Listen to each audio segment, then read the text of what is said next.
buenas a todos mis hermanos y amigos en Cristo Jesús de este precioso canal Jesús, el gran yo soy. Agradeciéndoles nuevamente porque pues Dios pone en sus corazones que puedan dedicar un poco de su tiempo para estudiar este precioso libro que es su santa palabra, ¿va? Y sobre todo, pues, como siempre, ¿va? Que estos mensajes puedan llegar a más personas para que crezcamos, ¿va? En medio de tanta falsedad que está saliendo. Y como vamos a seguir con el estudio del libro de los Salmos, como les he dicho, la idea es, primero Dios, terminar todos los capítulos, ¿verdad? Hoy vamos a iniciar con el Salmo 9. ¿Se acuerdan que les decía en la predicación pasada de que David hizo una sección en el Salmo 8 hablando de la gloria de Dios y la miseria del hombre? ¿Va? Ahí explicamos cómo Dios ha manifestado su gloria, ¿va?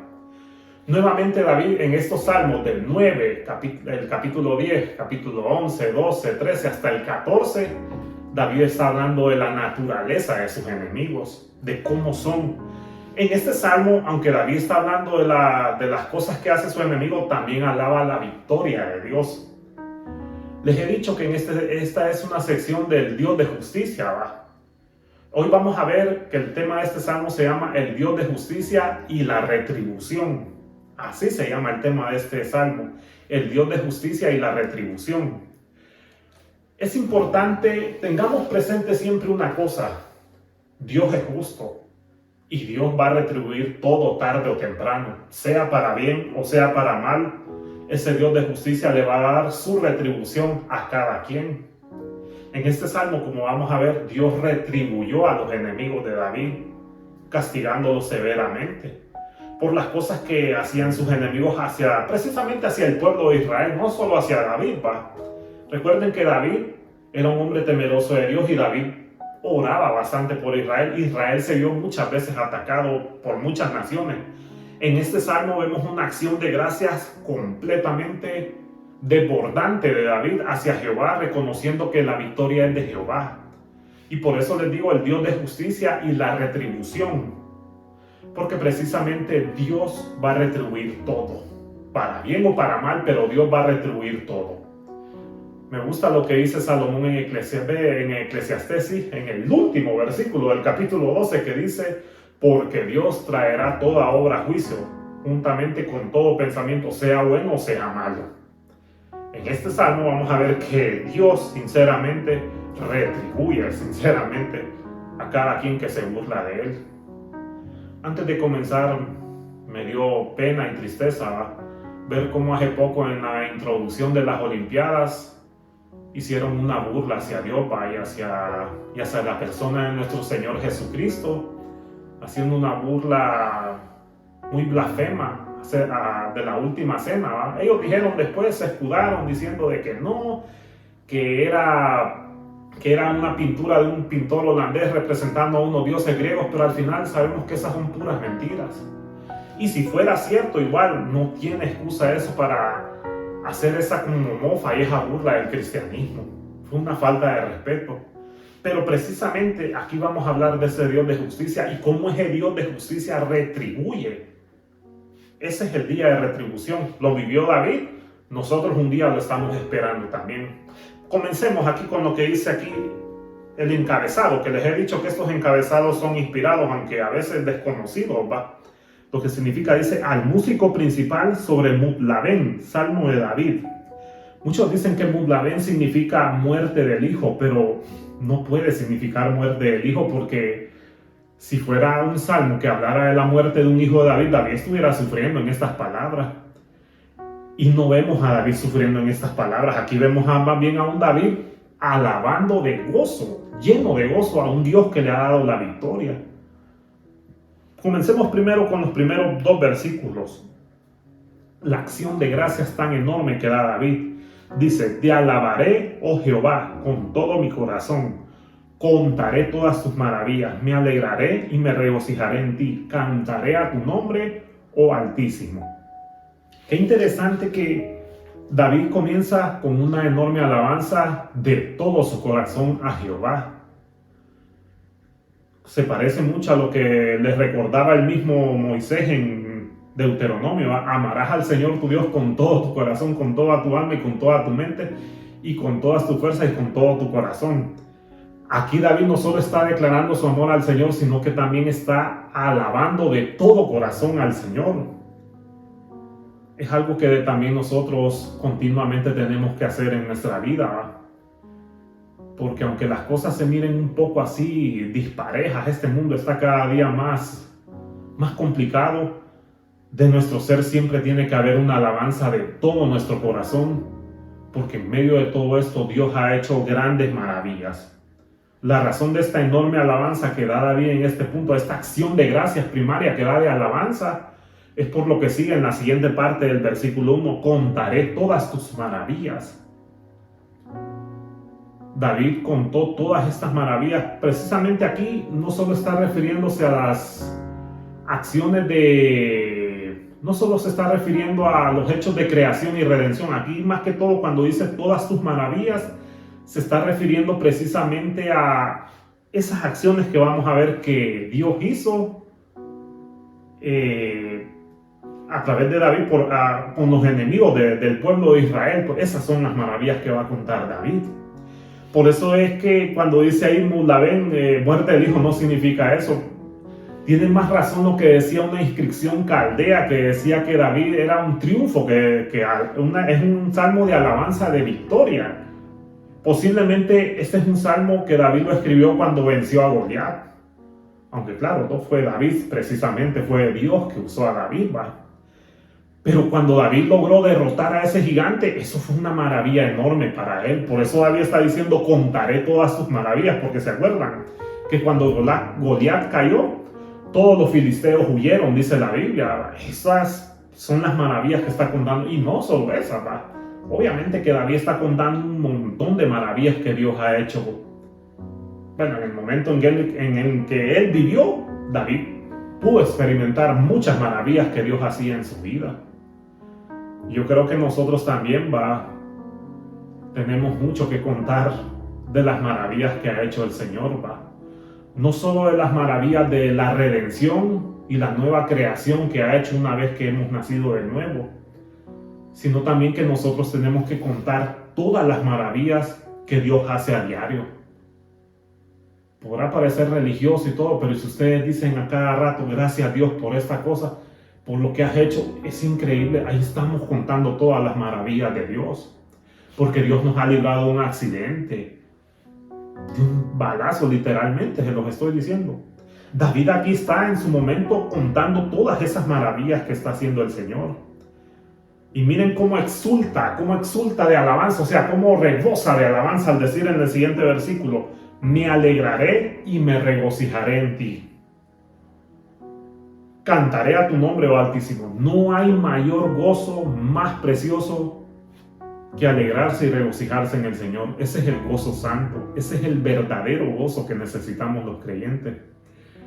Decía una expresión así, vamos a ver si me acuerdo más o menos cómo decía. Decía, el gozo santo es la vida de la alabanza agradecida, y la vida de la alabanza agradecida es el lenguaje del gozo santo.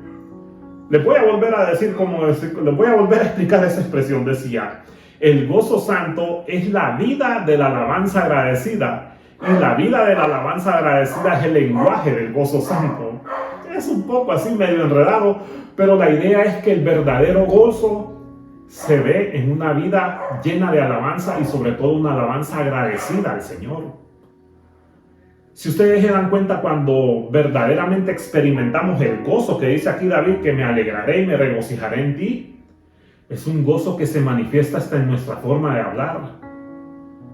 Estamos tan agradecidos, nuestro corazón está tan lleno de gozo, de ese gozo santo, que lo expresamos en una vida de alabanza agradecida. No hay quejas, no hay murmuraciones, solo hay más que un solo deseo de regocijarse en el Señor, de cantar al Señor. Por eso es que David dice, cantaré a tu nombre, oh Altísimo. Es que es lógico, una vida que está llena de alabanza, de agradecimiento, contentamiento, va a ser una acción de gracias tan honorable y va a ser un testimonio poderoso a los demás.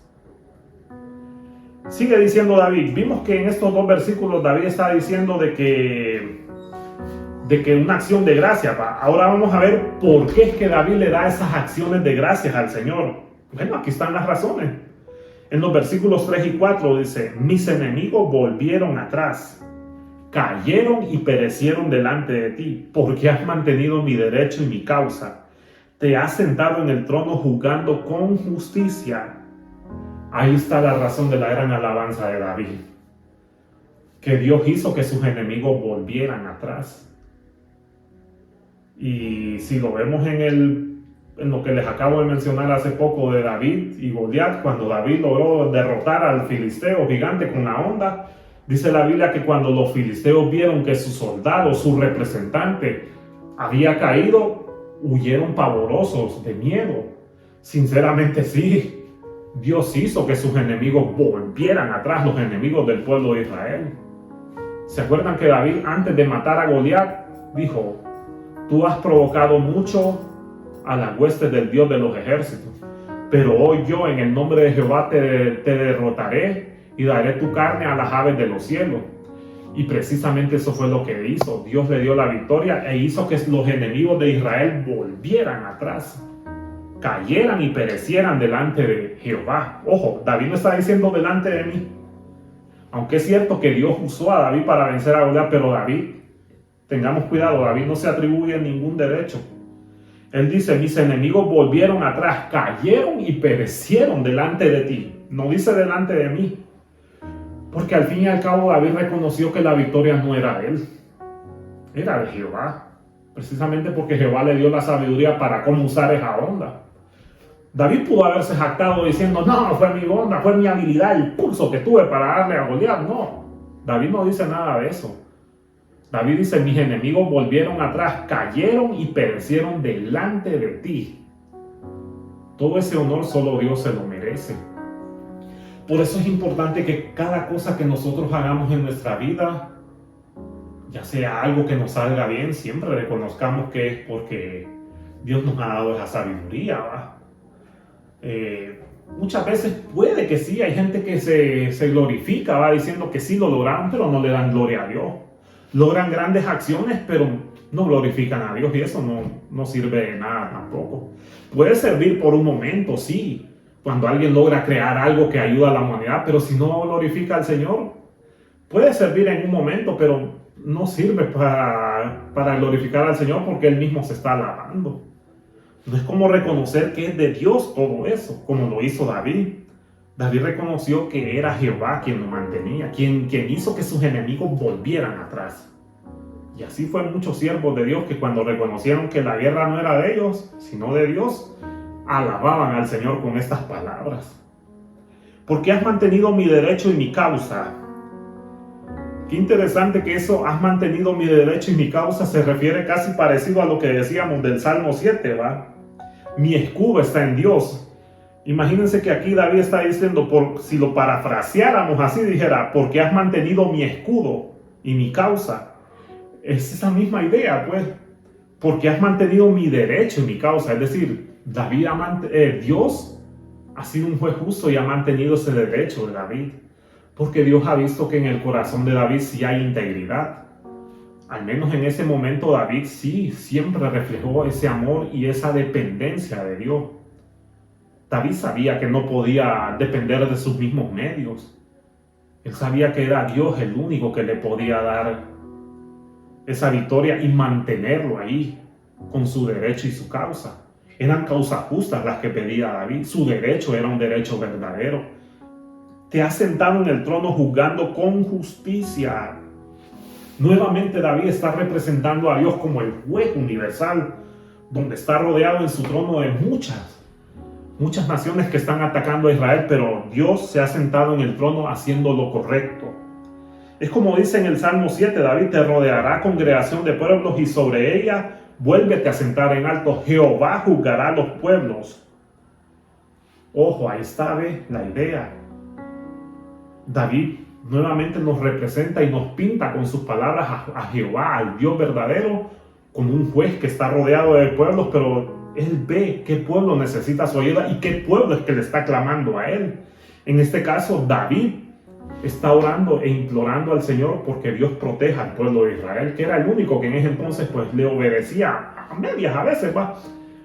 Pero cuando tenía buenos líderes como David, Israel sí obedecía al Señor. Bueno, les he dicho que David fue el único rey que impidió que la nación de Israel se volviera idólatra. Después de la muerte de David y Salomón, pues la nación se volvió idólatra. Pero bueno, no vamos a hablar de eso, ¿va? Pero aquí está reconociendo David que Dios es el que ha mantenido ese derecho. Dios ha sido su escudo. Sigue diciendo David otras cosas que hizo Dios. Vimos que en los primeros 2 versículos él explota en un agradecimiento increíblemente grande. Vimos que ese agradecimiento se debe a que Dios hizo que sus enemigos volvieran atrás. Sigue diciendo en estos versículos, en los versículos 5 y 6, reprendiste a las naciones, destruiste al malo, borraste el nombre de ellos eternamente y para siempre. Los enemigos han perecido, han quedado desolados para siempre, y las ciudades que derribaste, su memoria pereció con ellas. En todo esto vemos que Dios siempre ha ejecutado su juicio sobre todos aquellos que se rebelan. Ya lo vimos, va con los días de Noé, Sodoma y Gomorra, cómo Dios protegió a Abraham. Pero ya aquí David está hablando precisamente de lo que Dios hizo con la nación de Israel, cómo Dios reprendió a tantas naciones que atacaron hasta ese entonces a Israel. Lo vimos en Egipto, ¿va? Egipto fue una nación opresora hacia el pueblo de Israel, pero Dios llegó en su momento. Por eso les estoy diciendo que este salmo, el tema es el Dios de justicia y la retribución. Obvio que llegó un momento en que a Egipto ya le tocaba esa retribución por tanta maldad que había hecho hacia los israelitas. Ya era tiempo de que Dios hiciera su justicia. Y miren, Dios no se complace en castigar la maldad, pero Dios, el quebrantamiento diario de sus leyes, esa rebeldía contumaz hacia las leyes de Dios hace que Dios actúe en justicia. Y eso fue lo que hizo. Reprendiste a las naciones, dice David. Sí, claro que sí, Dios reprendió a muchas naciones que atacaron a Israel.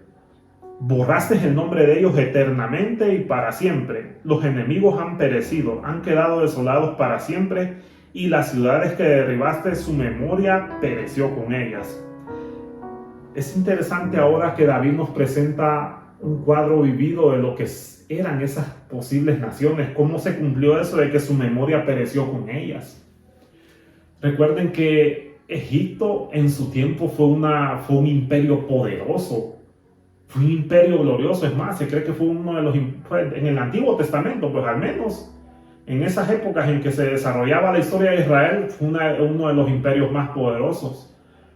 Pero literal, cuando Dios reprende a las naciones severamente, Dios hace que la memoria de ellos perezca, se borre.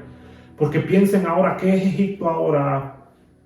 Egipto ya no es aquella nación o aquel imperio poderoso. Obvio que David, cuando dice su memoria pereció con ellas, no es que quiere decir que se olvidó del todo, no. Lo que está dando David ahí es que ya no tienen esa gloria, ya no tienen ese poder, pues.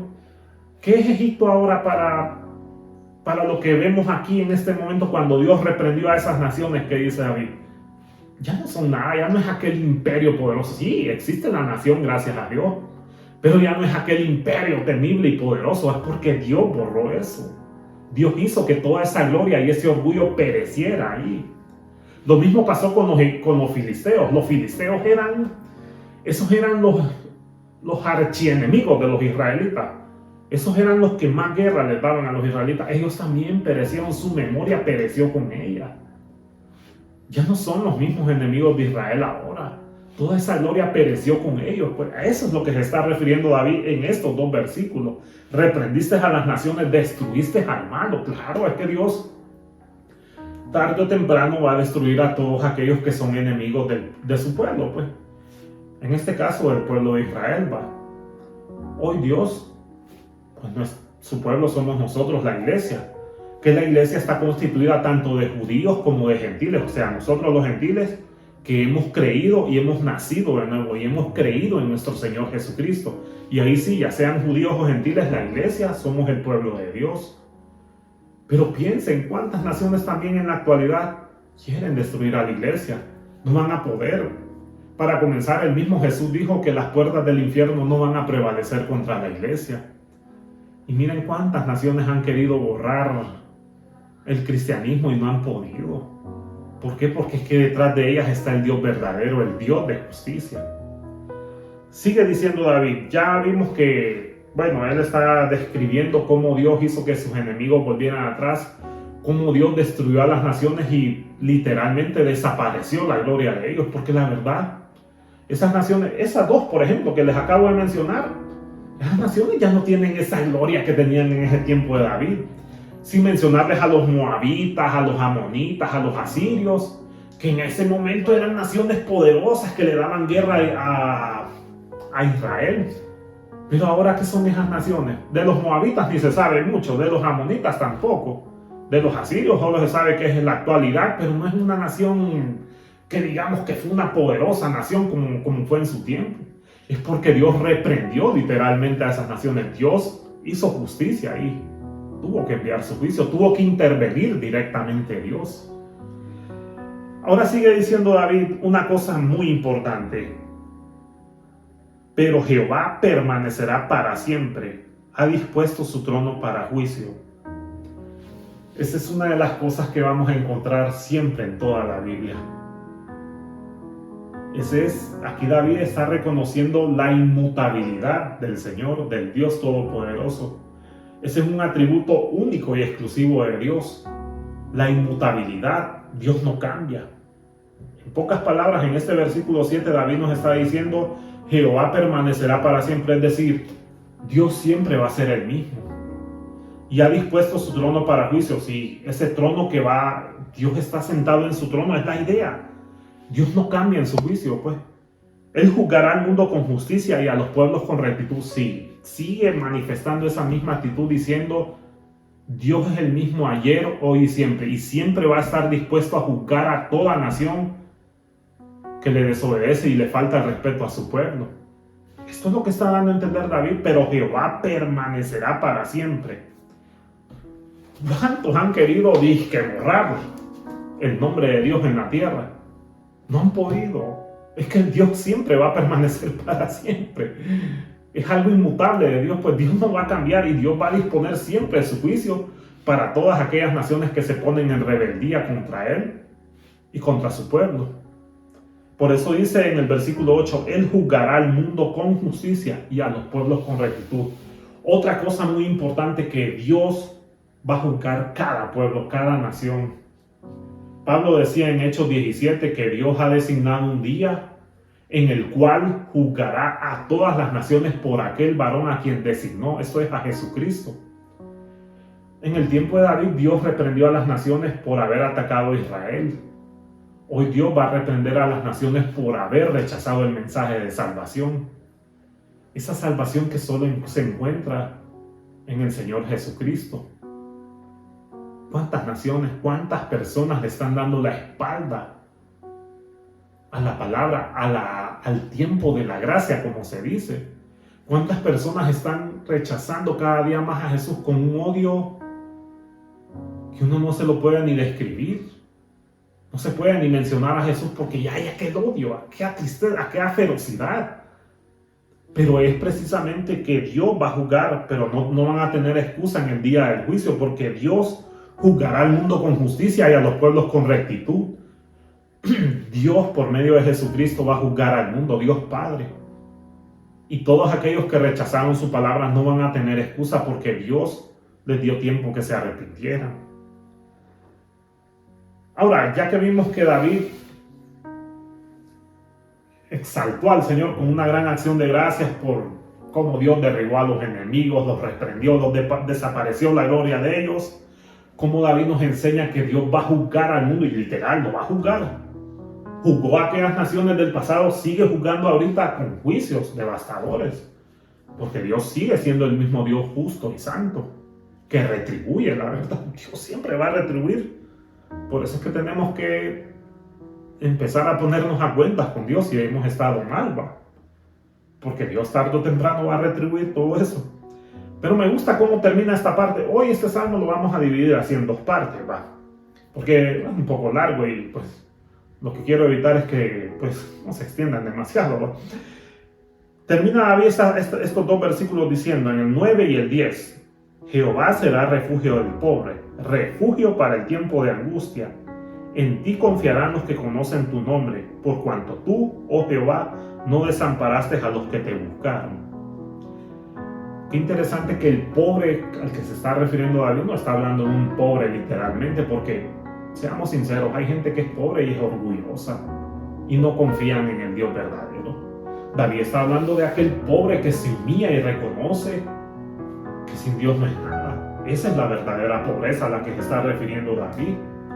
Si se refiriera literalmente a un pobre, como les digo, hay pobres que son más bien orgullosos y a veces ni reconocen ni creen en el Dios verdadero. A veces David está hablando de aquel pobre que se mira a sí mismo y reconoce que sin Dios no es absolutamente nada.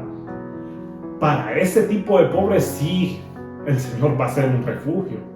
Sí, verdaderamente refugio para el tiempo de angustia, como dice el versículo 9.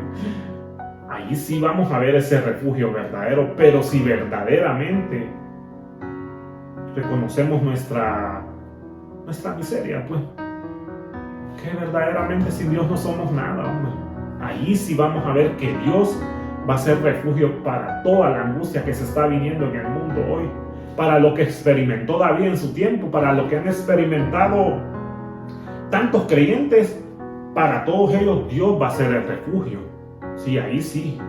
Y refugio para el tiempo de angustia va a ser lo mejor, porque aunque estemos en medio de esa angustia, no, vamos a tener nuestra seguridad. Nuestra alma va a estar asegurada porque nuestro refugio es grande, pues. Ningún refugio humano podrá compararse con eso. En ti confiarán los que conocen tu nombre, por cuanto tú, oh Jehová, no desamparaste a los que te buscaron. Nuevamente estamos viendo la inmutabilidad de Dios en este versículo. Dios, ese atributo que es único de Dios, que ningún ser humano tiene. Dios nunca va a cambiar. Dios siempre va a amparar a los que han verdaderamente conocido su nombre. Eso es lo que está diciendo David. En ti confiarán los que conocen tu nombre, por cuando tú, oh Jehová, no desamparaste a los que te buscaron. Claro, los que verdaderamente conocemos a Dios, ¿cómo vamos a cambiar a ese Dios que jamás ha cambiado? A ese Dios que nos ha manifestado todas sus maravillas. No vamos a cambiar a un Dios así. Créanme, sería un terrible delito si cambiáramos a un Dios que no cambia, que siempre nos ha manifestado que es el mismo. Sí, ahí sí vamos a ser desamparados por ese Dios. Pero los que verdaderamente conocemos a Dios y sabemos que es un Dios que no cambia, que siempre ampara al que está desvalido, pues ahí sí, siempre vamos a acudir a Él y siempre Él va a ser nuestro refugio. Y si ustedes verdaderamente no lo han hecho todavía, entreguen en su vida a Cristo, hombre. Créanme, ese va a ser una satisfacción y vamos a ver verdaderamente cómo ese Dios es real y que no cambia. Así que les agradezco por este tiempo. Denle un like, compártanlo y cuando busquen en mi canal ahí, no busquen, yo cometí ese error, lo acepto, de ponerle Jesús el gran yo soy. Cuando ustedes buscan Jesús el gran yo soy, es cierto, ahí les salen un montón de canciones de Jesús el gran yo soy.